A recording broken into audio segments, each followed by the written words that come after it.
Call 800-353-9057. 800-353-9057. Hey, it's Patrick for Zero Res. April is National Pet Month, and if you have furry, fluffy friends, you know they're not always careful about where they do their business. Plus, warmer weather is on the way, and that means they will be shedding that winter coat all over the carpets.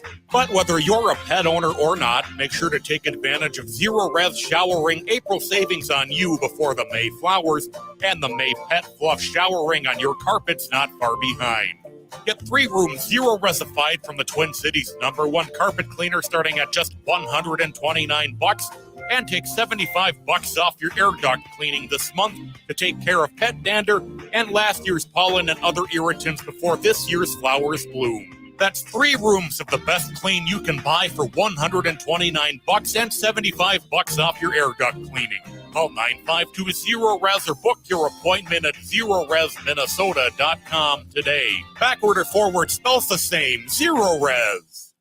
Hey, Cudahy to all my friends and relatives in 4 directions. This is Robert Pilot of Native Roots Radio presents I'm Awake. I'm here to ask you for your support. Finding honest Native-centered news is not easy. But with your support, we're able to provide accurate information about Standing Rock, Line 3, treaty violations, and COVID-19 in our Native communities. Please visit Native Roots Radio Network on Patreon and donate if you can. That's Native Roots Radio Network on Patreon. Pinigigi, and thank you for your support. No one should have to choose between a paycheck and their health. Whether it's for a new baby, an unexpected illness, or an aging parent, Minnesotans deserve time to care for themselves and their families. That's why Minnesota Democrats are fighting for all working people to have paid family and medical leave. Learn more about how Democrats are standing up for working families and small businesses at paidleavemn.org. That's paidleavemn.org. Paid for by Minnesota AFL-CIO. Minnesota has the only original wolf population in the continental United States. And 80% of Minnesotans believe the wolf should be protected. Howling for Wolves is asking Minnesotans to respect our true wildlife manager, the wolf. Their survival is critical to our ecosystems, our communities, and even our economy. As highly intelligent animals with strong social bonds, Minnesota wolves deserve to be protected and admired. Learn more at howlingforwolves.org. Let's live and let howl. Howl! With a look at your AM 950 weather, I'm Patrick Lilia. Clear tonight with a low of 29, then sunshine on Tuesday with a high of 52. Spring has arrived, and it's time to take a good look at your lawn. If there are bare spots or brown patches, Natura Lawn can help. For over 30 years, Natura Lawn has taken an environmentally friendly approach to lawn care. Beat the summer rush and visit naturalawn.com.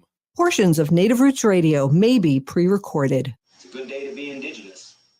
Get up, stand up. They are going to become more brutal. Couldn't cut, hit me cut again. Because all the hippies were trying to be Indians anyway.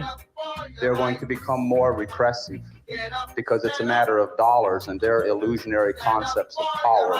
Hey, Victor. We must live in balance with the earth. And also with recent happenings at Wounded Knee. I am awake. Welcome to Native Roots Radio presents I'm Awake, and I'm your host, Wakanja Hade. Hey, Cudahy to all my friends and relatives in 4 directions. You are listening to Native Roots Radio presents I'm Awake, and I'm your host, Robert Pilot. We discuss local and national Native news and events, and as you know, Zoe, Native issues are human issues, and human issues are Native issues. This portion of the show is supported by the MN350, a grassroots organization fighting for climate justice. Yes, they do, and I'm here live at the Macho Hodu Studios here in St. Paul, which means a place where you take blue clay from, and that's what us Ho-Chunks call St. Paul, Minneapolis. Got a rockin' show here, Zoe. We got the Lieutenant Governor checking in, and then we have a recording from Wendy. We're really excited. We got a couple, and then Dr. Stately. But first, before we get too far, why don't we take a listen to our Lieutenant Governor with her update and see what she has to say. Welcome, Lieutenant Governor. This is Lieutenant Governor Peggy Flanagan, and I'm joining Native Roots Radio with an update from the Walz-Flanagan administration. One of the best parts of my job is getting to meet people across the state and their communities and talk about the issues that matter most to our families and neighbors. And one issue that I hear about every single place I go is childcare. Over the past month, I've had the opportunity to visit with childcare providers, parents, and business leaders in places like Fergus Falls, St. Cloud, and Lake Elmo to hear more about what we can do to support children and families, as well as the economic vitality and future of communities in every part of the state. The governor and I know that both as parents and from years of talking to Minnesotans, that investments in childcare are investments in our workforce, education, health, safety, and the future of our state. It's our mission to make Minnesota the best state in the country to raise a family. But frankly, it's impossible to achieve this goal without investing in childcare. I often say the biggest pay raise I ever received was when my daughter started kindergarten. But it doesn't have to be this way. We can make these investments. We can increase accessibility and lower costs for families. We can support our providers and ensure they make the wages that they deserve. And we know that those first 5 years of life, the first 1,000 days, are critical for child development. We have an opportunity to make a truly transformational investment in our children's lives. Our budget expands access to early learning and makes crucial investments in childcare accessibility and affordability. Under our proposal, if your household makes less than $200,000 per year and you have 2 kids under 5, you could get up to $8,000 back for your childcare expenses. Our proposal also includes investments in a mixed delivery system that creates and sustains childcare slots where they're needed most, including Greater Minnesota. And we propose investments in our providers to ensure that we can continue to recruit and retain outstanding folks to care for our children. The investments we make this legislative session will resonate for generations. We can get this done. And I'm so grateful for the people that we've met who've shared their stories. And I have to say that, as Indigenous people, we know how crucial caring for our children can be. And so these investments help us to do that in a more intentional and more loving way, so that the community as a whole can thrive and that we can raise our children in our village together. It's hard to believe that Governor Walz and I are 100 days into our second term. We've made historic strides in the first 100 days to improve the lives of so many Minnesotans, but we are not done yet. The progress that we've made so far has granted freedom and rights to Minnesotans who've been forgotten for far too long. From restoring voting rights to increasing access to driver's licenses for undocumented Minnesotans, to protecting reproductive freedom and gender-affirming care, and providing free breakfast and lunch to every kid in school, this has been a historic 100 days. And I'm especially proud of the work to strengthen the Minnesota Indian Family Preservation Act.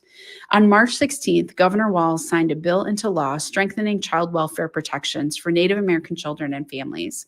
This bill affirms the authority of all federally recognized Indian tribes to handle the cases of Indian child custody and child placement proceedings, and requires social workers to make active efforts to preserve family unity. Through the Minnesota Indian Family Preservation Act, our children's rights and access to their own culture, language, and identity and family will have another layer of protection beyond the federal Indian Child Welfare Act here in Minnesota. Through our work, we want Minnesotans to know that we care about them, we care about their children, and I have to lift up the incredible work of the Native Caucus on the Minnesota Indian Family Preservation Act. Representative Keeler and Senator Kunesh, along with Representative Kozlowski and Representative Becker-Finn, had incredible conversations and hearings talking about the need of family unification and making sure that our children stay in their communities. It's powerful work, and I'm so glad that regardless of what the Supreme Court does with ICWA, our children here in Minnesota will be protected. Through our work, the governor and I want Minnesotans to know that the Capitol is the people's house and every people's house, and we fight to improve the life of every Minnesotan. There's so much to do, and I'm excited to get back to work in the final 6 weeks of the legislative session. Make sure that your senators, representatives in our office hear from you about the things that you care about and the investments you want us to make here in the last 6 weeks. Chimingwech, Pinagigi, and back to you. Wow, thank you, Lieutenant Governor. Totally awestruck on her reports that she gives us every couple weeks, and she takes it serious, and it was a good report, right, Zoe? Yeah, no, she does really important work, and I think just acknowledging teachers and all the work they do too is so important. And it's also, yeah, they've got a lot done. I feel like in this legislative session, it's kind of hard to believe it's almost over. How does that work for the Ho Chunk Nation, Robert? Do you guys go year round? Yeah. Yes, we do. Wow. And it's every time we have a meeting before our session, which we have weekly, I'm amazed by the things that come up that need to be taken care of and taken care of immediately. And it's a little different in some ways, but it's faster and slower. I don't know how I can explain it, but it seems like now that the here in Minnesota we have the trifecta with the Democrats in both the Senate, House, and the governor. Things have been moving really, really fast. So again, great work by everyone, and I'm glad she gave a shout out to Becker Finn, Kowalski, and our favorite state senator Mary Kunish, along with Heather Keeler, who's probably going to be coming back on the show more often when she is now going to have some more time in 6 weeks. So this is going quick. And what's exciting too, Zoe, when I was young, or I shouldn't even say that long ago, these sessions never had to be extended. And it seems like the last 5-10 years are always going, we have to get more done in the final minute. We have to extend the session because they're not done with their work. And to me, it seems like they're getting done with their work. Right.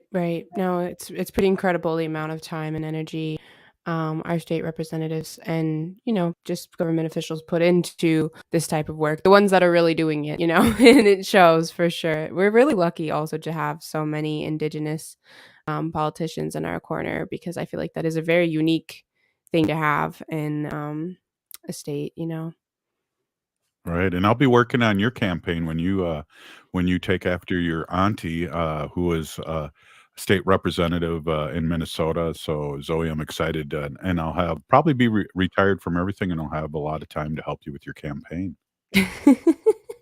Glad you got it worked out for me already, Robert. That's comforting to know. Right on. Always thinking of you.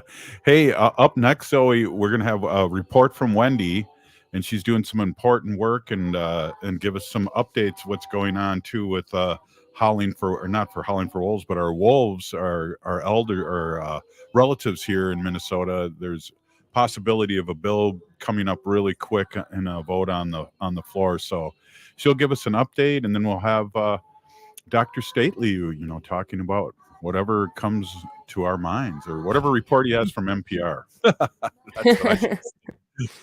Hey, but we'll be right back after this short break. Please stay with us. You're listening to Native Roots Radio Presents I'm Awake. If the statistics say that 1 in 3 Native women and 1 in 6 Native men have experienced sexual assault in their lifetime, it means our whole community is affected by sexual violence. 1 is too many. Don't stand by, stand up. Don't engage in acts of sexual violence, and shut down the dirty jokes, the gossip, the victim blaming and shaming. As a community, we can change the way we respond. Contact the Minnesota Indian Women's Sexual Assault Coalition to attend a workshop to learn more. Sponsored by the Minnesota Indian Women's Sexual Assault Coalition. A lot has changed since 2020. Metro Transit wants to hear from you to help build a network that best serves the Metro's needs for the next 5 years. Help us grow the right way as more resources, like more drivers, become available. Learn more, fill out an online survey, and find out about upcoming meetings in your neighborhood at metrotransit.org/network-now. metrotransit.org/network-now. No one should have to choose between a paycheck and their health. Whether it's for a new baby, an unexpected illness, or an aging parent, Minnesotans deserve time to care for themselves and their families. That's why Minnesota Democrats are fighting for all working people to have paid family and medical leave. Learn more about how Democrats are standing up for working families and small businesses at paidleavemn.org. That's paidleavemn.org. Paid for by Minnesota AFL-CIO. Hey, Ogama, I've been hearing a lot about this term, climate justice. What is that? Climate justice is recognizing that the negative impacts of climate change don't affect all people equally. It also means transitioning from a fossil fuel-based economy to a more sustainable future. MN350 is one of the groups that's pushing for this transition to protect our futures. You can even get involved too. That's great, especially since I'm concerned about pipeline projects like Line 3. How can I help MN350? Just find them on Facebook or visit mn350.org.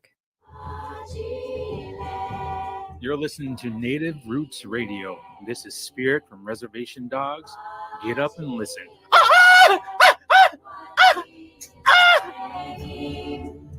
Welcome back to Native Roots Radio presents I'm Awake, and this is Robert Pilot. This segment of the show is supported by the Minnesota Indian Women's Sexual Assault Coalition. Hey, we're going to get to update with Wendy and what's going on, and I just want to give a quick shout out to Shantina, who's one of our listeners, who said, no offense, Robert, but things are getting done because more women are in office.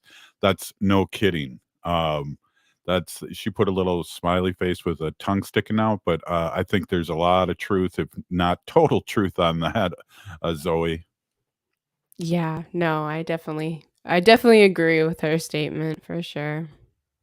So, hey, why don't we get with Wendy's report? She's heading there right now and giving us a quick report, and she's going to tell us what she's doing and what's happening.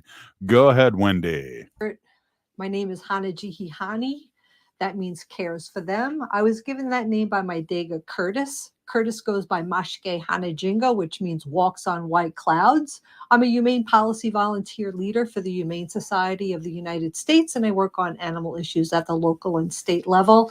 And it's always my pleasure to do that, and I'm happy to be here tonight. So we have a couple of things going on. I just got a message from Dr. Maureen Hackett saying that the wolf bill, which we're working on to stop the wolf hunt in Minnesota, is in an omnibus bill right now. So an omnibus bill means that it's in there with other bills and it's all a big mishmash. So that's going to be heard tonight and also voted on. So let's keep our fingers crossed. Please, anybody out there who cares about the wolves, just give a quick call to your local senator and just tell them to please vote, and your House representative. That's the most important one right now because it's going to be seen and heard in the House tonight. So if you could just call your House representative and just give them a quick call and just say, please, this is important to me, that would be great. Okay, so also, I've been working on this humane pet store ordinance.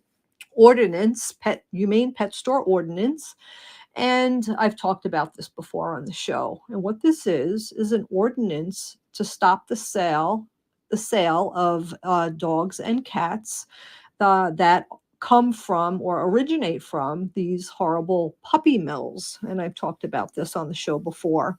So tonight I'm going to be in Blaine, Minnesota, and I'm going to be there. Hopefully I'll be able to testify. I'm not really sure if I will. It really depends on how many people are there. And it's kind of a first, they serve you first. So I'm going to try to get there a little earlier because I really feel like when I talk about our dog Gracie, who was a puppy mill breeder dog, her story is really compelling. So if I don't get to testify tonight at the Blaine City Council, I'll be there at 7:00. I'm going to kind of just tell you guys what I'm going to tell the Blaine City Council so that it's out there. It's out there in the waves and people could listen to it. So here's what I'm going to tell them. I'm going to say, hello, Blaine City Council members. Thank you very much for allowing me to talk in front of you tonight. I want you to know that I worked with my very own city council member in St. Paul. His name is Chris Tolbert. I worked with him along with many other people, many other advocates in St. Paul. I also worked with city council member Sheila Lamb from Cloquet, Minnesota. And we talked and we testified, and the Humane Pet Store Ordinance was passed unanimously, both in St. Paul and Cloquet, which is awesome. We have 5 cities in Minnesota so far that has adopted the Humane Pet Store Ordinance. They are St. Paul, Cloquet, I just mentioned those, Roseville, Carver, and Eden Prairie. So go those areas. That's awesome. But I really wanted to talk about our dog, Gracie. Now, Gracie, I've talked about her before. She's a little white 5-pound Maltese dog, and she was in a puppy mill. So a puppy mill is a breeding facility where dogs stay, and they breed their puppies, and then their puppies are sold to pet stores. And she was kept in an indoor facility, and I can't remember, it was either Iowa or Idaho. It was either one of those states. I can't find her paperwork, but she was there for 7 years. And she stayed in a cage for 7 years. And once per week, somebody would come around and fill her automatic food and water dispensers. And I was told that they just kept the heat up enough so the dogs wouldn't freeze, and they kept the lights dim. And they did this to save money, right? Because it's all about profits and not compassion. She was bred twice a year, so she had approximately 14 litters, so she was there. And you have to remember, these little white Maltese puppies are very desirable. They're small dogs. They are hypoallergenic. They don't shed. So people really like these puppies. So her puppies were sold to the pet stores throughout the United States. So for 7 years, Gracie did not leave that indoor facility. Gracie never walked on grass. For 7 years, she never played with a toy. She had no toys. For 7 years, she never was held or spoken to kindly. For 7 years, she was a breeding machine. Also, for 7 years, she didn't have a name. She had a number that was around her neck. I wish I knew her number also. I don't have that information. I'm wondering if I can get that. I'm going to look into that. So at the end of her 7 years, when her body was worn out and she couldn't have any more puppies, she was auctioned off for $35. So a rescue took her in, and a man named Gary fostered her and then quickly fell in love and adopted her. Shortly after he adopted Gracie, Gary died unexpectedly, which was really sad. And Robert and I were able to adopt Gracie along with his 2 other dogs, Wanda and Emma. So we had the 3 of them. And when we got Gracie, she was really a shell of a dog. She really did not know anything. She didn't know how to walk on the grass. She didn't even know how to drink water from a bowl, because she was given the water in a dispenser like you would give a hamster, like in one of those hanging ones. So she had to learn how to even drink water from a bowl. She had 3 teeth in her mouth that were rotting, and we had to get those removed. We used to laugh, my husband and I, because Gracie would find something or stumble upon something that really scared her. And we would say, uh-oh, Gracie's frozen. What is she afraid of? One time she was so afraid to walk on leaves. We were out for a walk in the fall, and Wanda and Emma, our other dogs, just like walked right through the leaves. And Gracie just stopped in her tracks because she never saw leaves before. She didn't know what they were. So we had to coax her to walk over the leaves. She didn't walk over them. She jumped. And it was really sad and funny at the same time. I had dogs my whole life. And Gracie one day was out on the deck on a sunny day, and she was gazing up at the sky. And I said to Robert, what is she looking at? Is there a bird up there or something in the tree? And he said, no, I think she's gazing at the sky. She was gazing at the sky because for 7 years she was in an indoor facility and never saw the sky. So How sad is that? So the pet stores that sell these puppies from these horrible facilities are the pipeline to these puppy mills. And we need to break that pipeline. And that's why I am going tonight to talk to the Blaine City Council and try to persuade them and convince them that adopting the Humane Pet Store Ordinance in Blaine is a good idea for these puppies.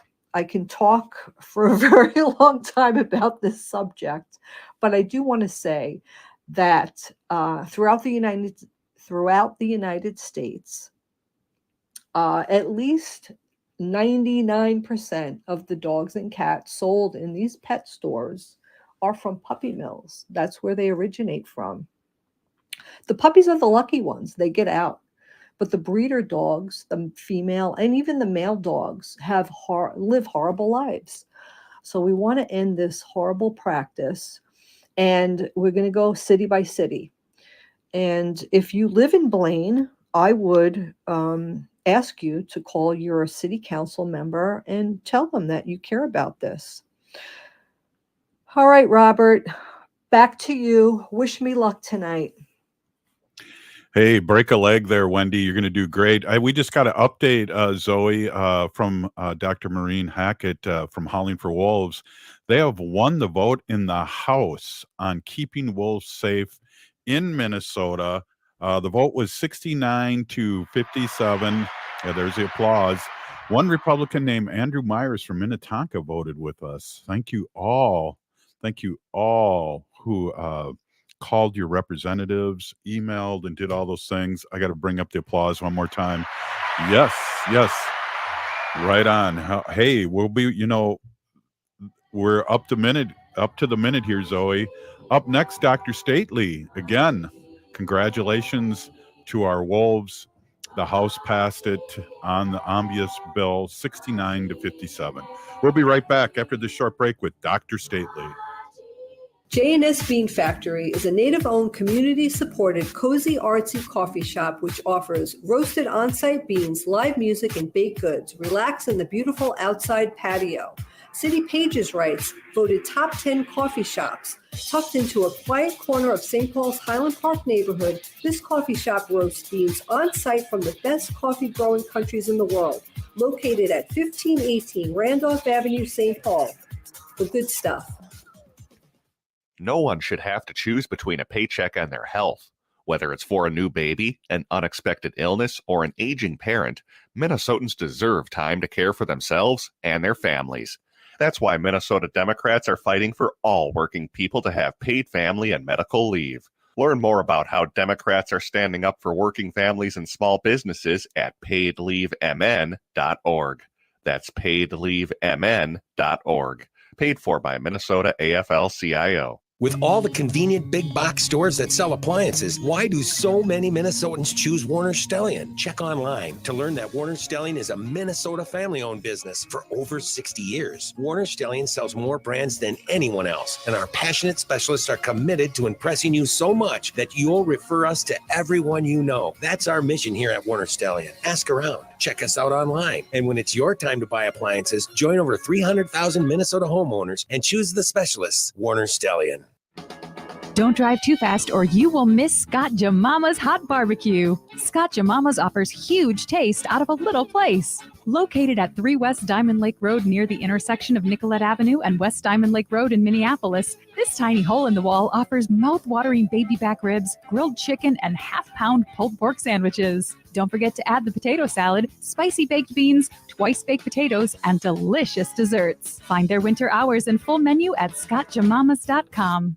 Hi, this is Chad from AM 950. Snap Construction is arguably the most well-reviewed roofing, siding, window, and insulation contractor in the metro. Ryan is so excited about working with AM 950 and our listeners that he wants to help us grow. This is Ryan, owner of Snap Construction. I was friends with Chad long before I started marketing with him. I was a bit skeptical of radio advertising before Chad convinced us to run ads. The advertising's been so successful, we want to help the station grow. We've absolutely loved working with the listeners of AM 950, and we all know how extremely extremely important this radio station is to the community. To help AM 950 grow, Snap Construction will be putting up proceeds to assist the station in marketing on social media. Snap Construction encourages you to follow, engage, share, and interact on the AM 950 social media platforms. Together, we can all work to ensure AM 950 continues to thrive and grow in our communities. We stand by our work with a lifetime craftsmanship guarantee. For a free estimate or more information on our financing, call 612-333-SNAP or check us out online.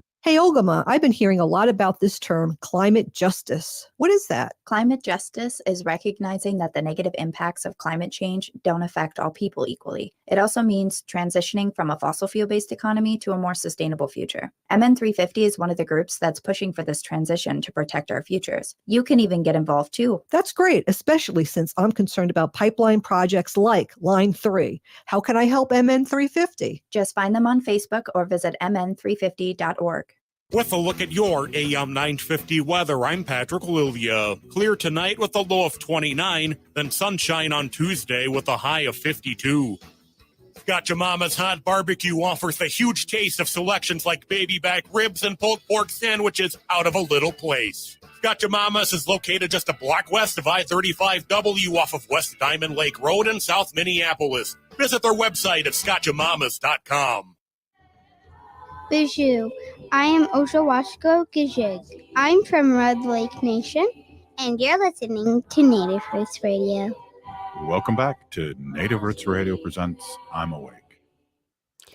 This portion of the show is supported by the Native American Community Development Institute. Hey, right on, Zoe. Hey, let me just bring again the breaking news, an update from Dr. Maureen Hackett from Howling for Wolves. We won the vote in the House on keeping wolves safe, and the vote was 69 for and 57 against. One Republican named Andrew Myers from Minnetonka voted with us, and just a little more of an update. There was several Republicans were not there, and some did not vote.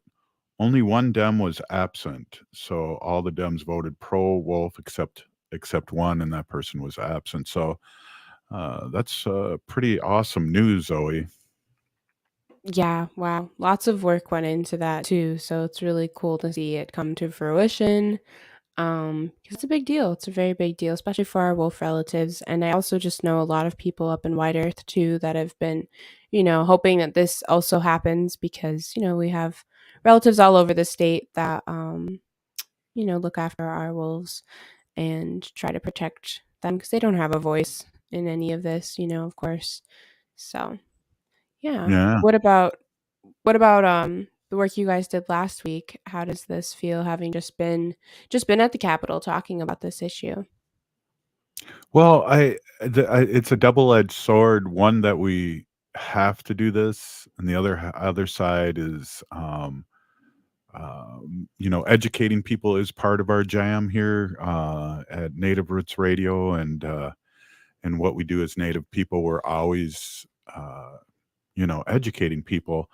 One of the things, and it's interesting too, we don't have Dr. Stately right now, but one of the things that was interesting, Zoe, was that how it changed in the conversation. The Republicans that were in this work group or testimony thing were offered to ask a question.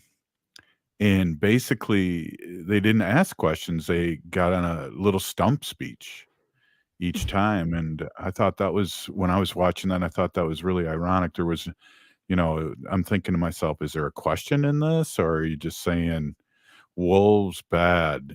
The wolves bad. That's kill them. Or that's all those words they used. I got my notes here, but it's hilarious. They used the words they used were managing, wolf season, harvest. And I was just going, okay, that means slaughter, that means take out. One of the senators did say we take them out, and I don't know if he really knew that meant to say what he said. Yeah. Right. Yeah, thank you. And one of the things that really shocked me, but I'm getting a lot of kudos, and maybe if Dr. Stately doesn't show up, I can cue that up, my whole testimony on the last segment. And it was interesting how one of the senators was going on and on. Again, it wasn't a question, and this was after my testimony, and threw in there, if I believe in protecting the wolves, I must be anti-abortion too. What? And I didn't. Yeah, he said that, and um, my response was brilliant, even though I do say so myself. He said, "When I think of this," he said, and we'll play it if again, like if Dr. Stately doesn't show up. But my Mhm. response was, uh, was when I think of guns, I think of mass shootings in schools, and then the whole place erupted in applause because it was just like, "What is he talking about?"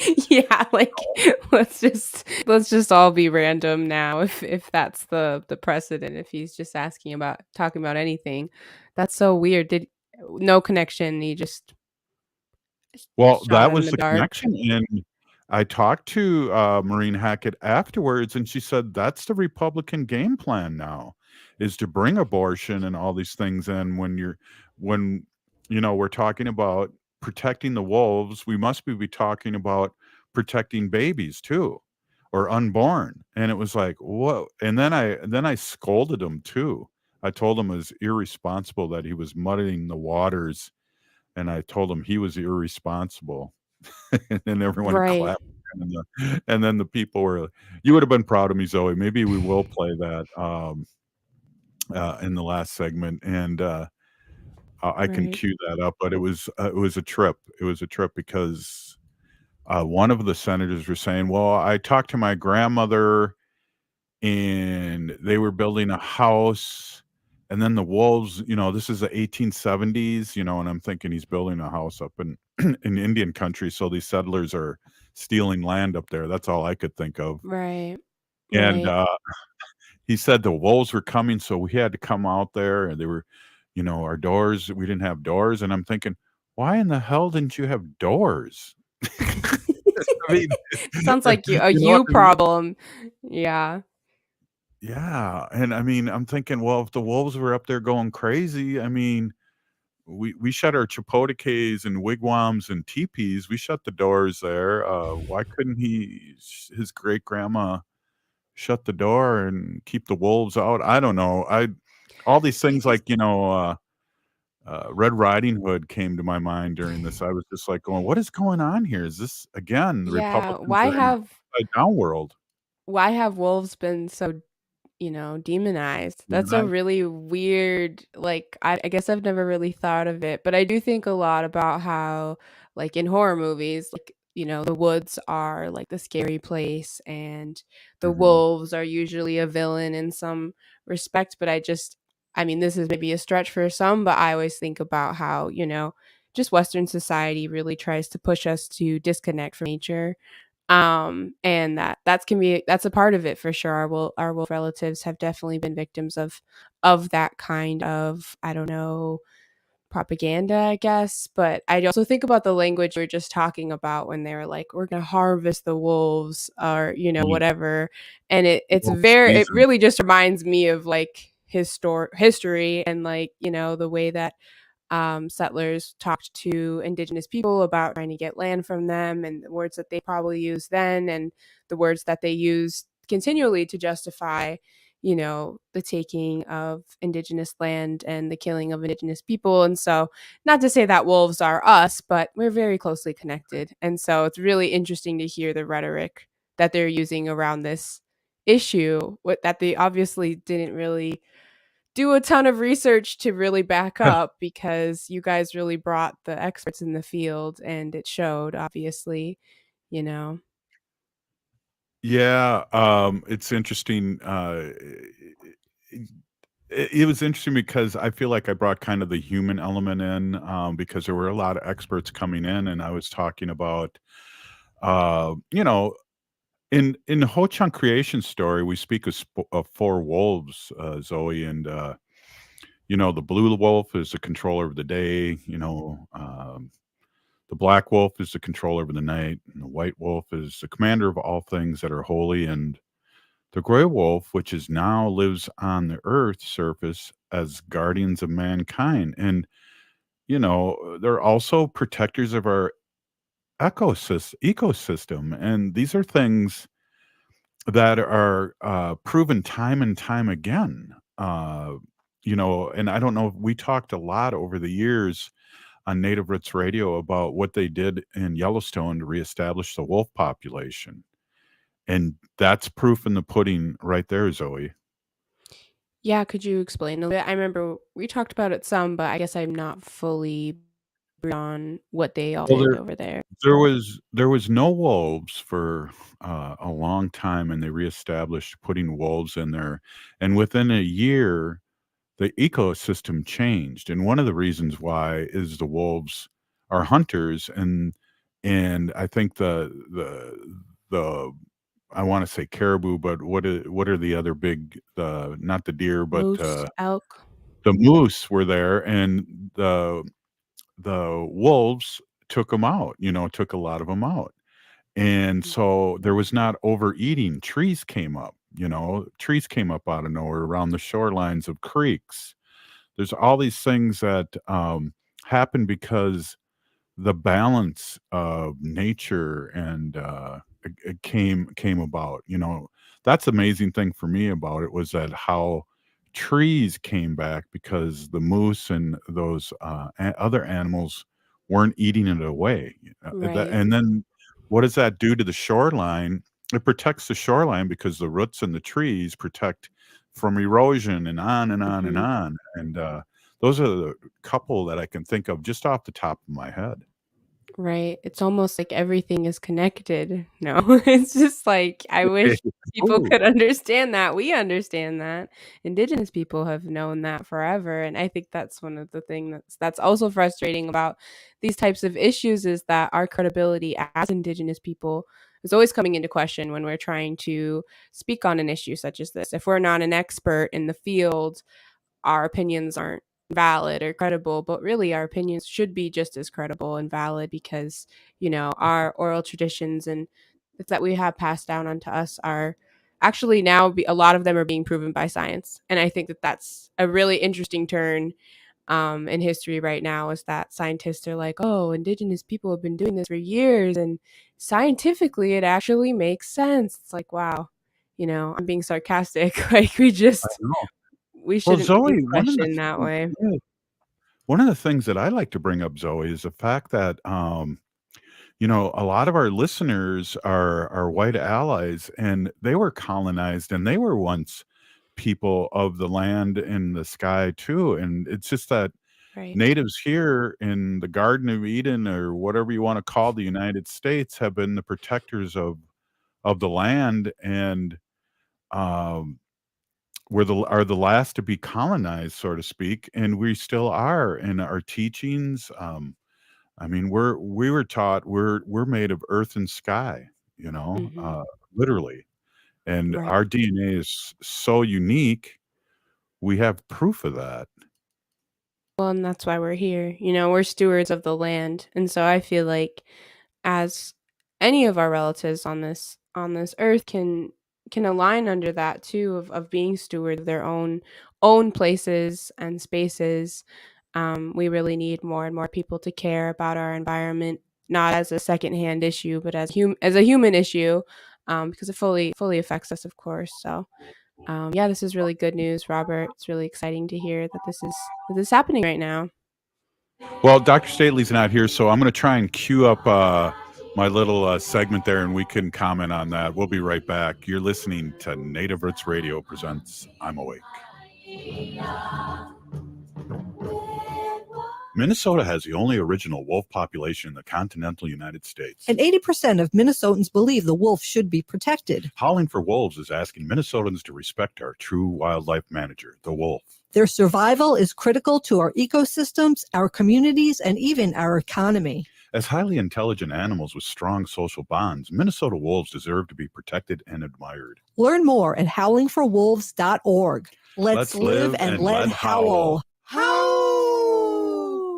A lot has changed since 2020. Metro Transit wants to hear from you to help build a network that best serves the Metro's needs for the next 5 years. Help us grow the right way as more resources, like more drivers, become available. Learn more, fill out an online survey, and find out about upcoming meetings in your neighborhood at metrotransit.org/network-now. metrotransit.org/network-now. Your Blue Line Extension project wants to hear from you. We are working on extending the Blue Line light rail into North Minneapolis, Robbinsdale, Crystal, and Brooklyn Park and connecting it to our growing transit system. Tell us about your neighborhood, your business, your family, and what you need from your Blue Line. Learn more and share more of your story at yourblueline.org. That's yourblueline.org. No one should have to choose between a paycheck and their health. Whether it's for a new baby, an unexpected illness, or an aging parent, Minnesotans deserve time to care for themselves and their families. That's why Minnesota Democrats are fighting for all working people to have paid family and medical leave. Learn more about how Democrats are standing up for working families and small businesses at paidleavemn.org. That's paidleavemn.org. Paid for by Minnesota AFL-CIO. Hi, I'm Jane Fonda, and you're listening to Native Roots Radio. And we're back to Native Roots Radio presents I'm Awake, and this is Robert Pilot. This portion of the show is supported by Howling for Wolves, protecting wolves for future generations.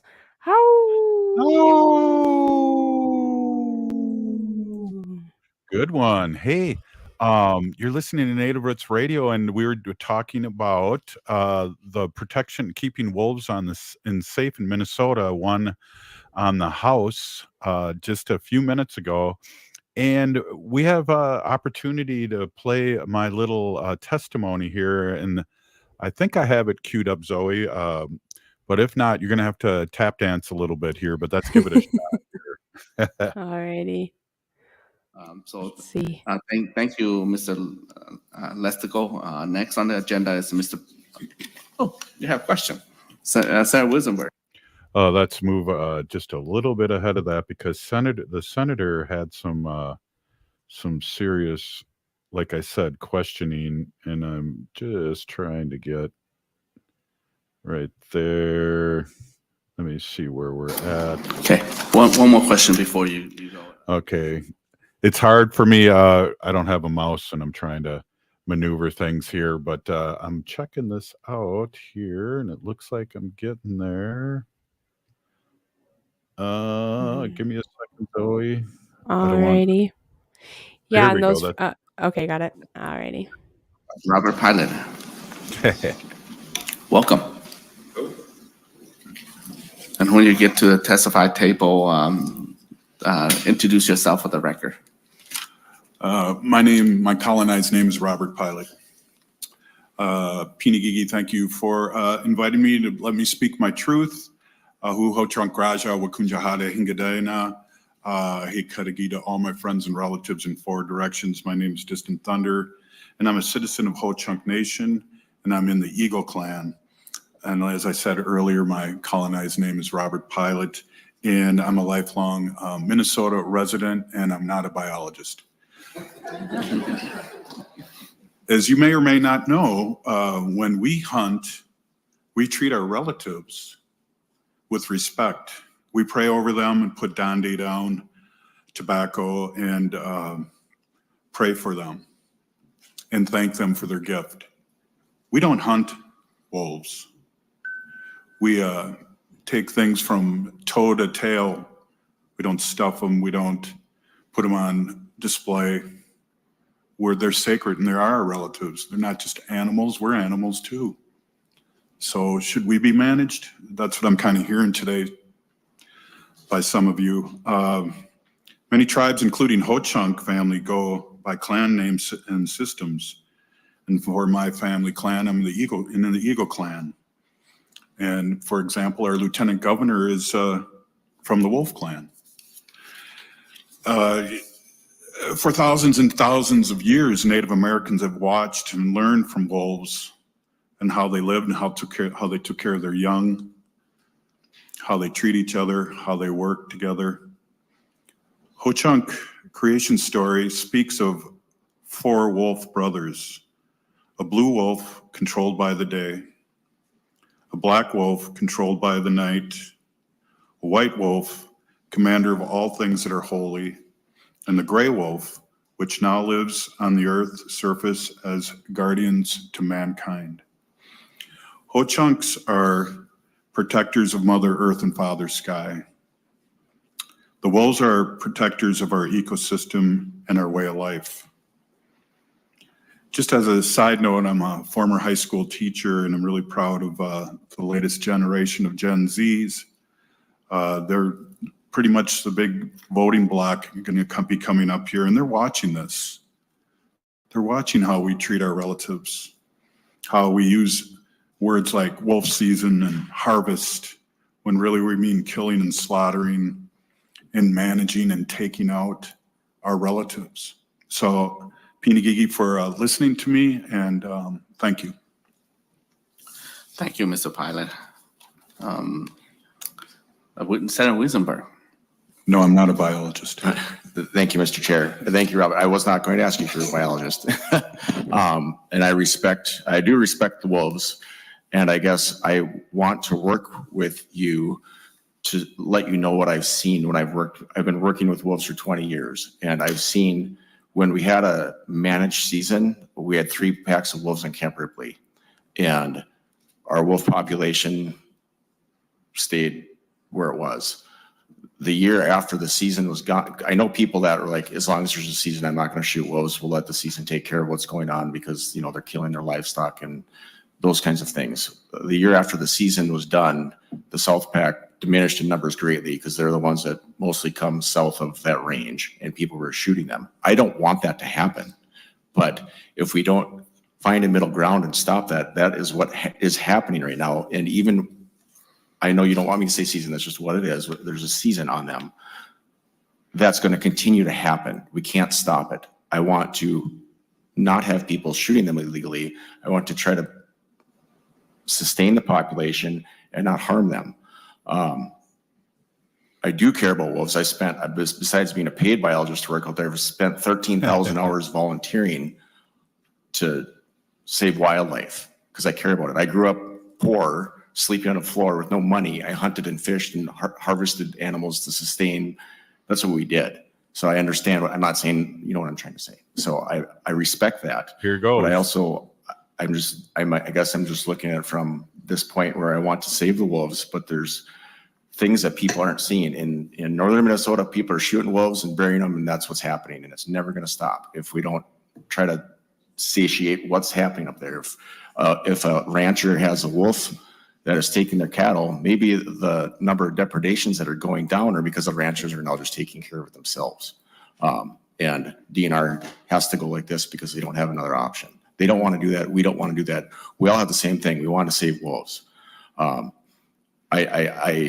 said, thank you, Chair, for letting me talk. This is good. I'm not trying to be controversial, but when you said, should we be managed? I don't think we should be. But when you say that abortion pops into my head. I would hope then you're also against abortion if we're against this. So that's.